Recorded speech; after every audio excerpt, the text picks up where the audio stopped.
Hey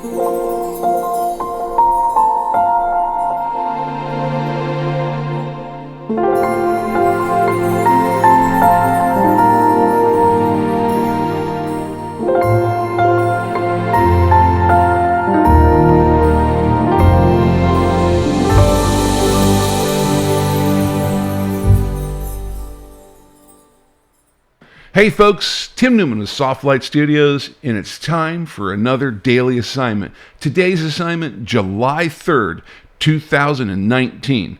Today, we are going to focus on water drops. Did you catch what I did there?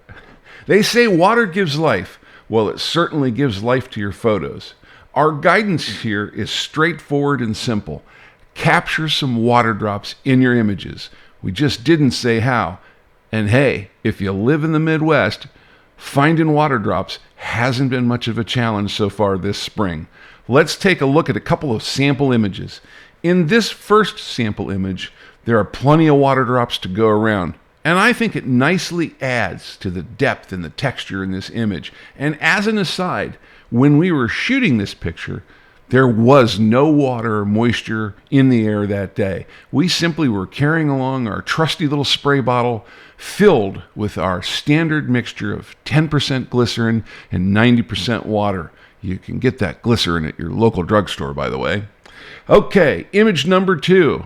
Love the water drops in here. I love the off-angle light and how it builds depth and texture in the picture. I also love the fact that it was shot on the island in the kitchen. All right, let's talk a little bit about the elements of design that matter here. Quality of light is critical.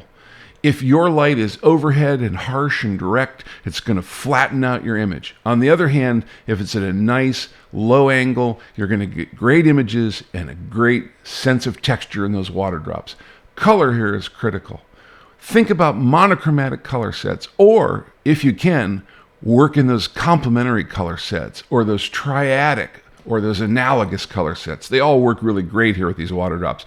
Last but not least, pay attention to your perspective. And remember, perspective can always work as a balancing point for the quality of light.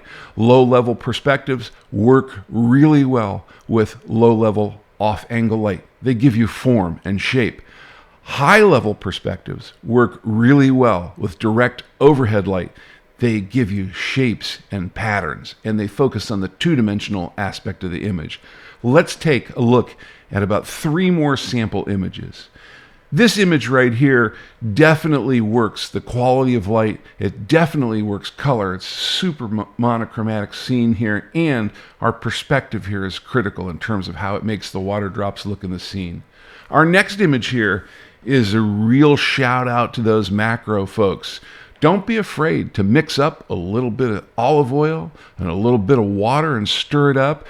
Shoot from overhead with a light source and some color reflected from underneath. I think you'll agree it makes for a really great pattern. Our last image here is certainly about water drops, but it's more environmental in nature. And there's nothing wrong with getting a great environmental portrait that adds a layer of mystery on top of it. All right, let's wrap this up with the last couple of instructional slides and we'll move on for the day. Our rules of composition, where you can work them in. Don't forget rules of thirds. Try to divide your image into those horizontal and vertical panels and put points of interest at intersections between those panels. Like we said, point of view is really, really critical. Remember to work those perspectives. This is one of those times that you should be squatting down and standing up and getting over the top of the subject and shooting it from a lot of different angles. And last but not least, geometric balance still matters here.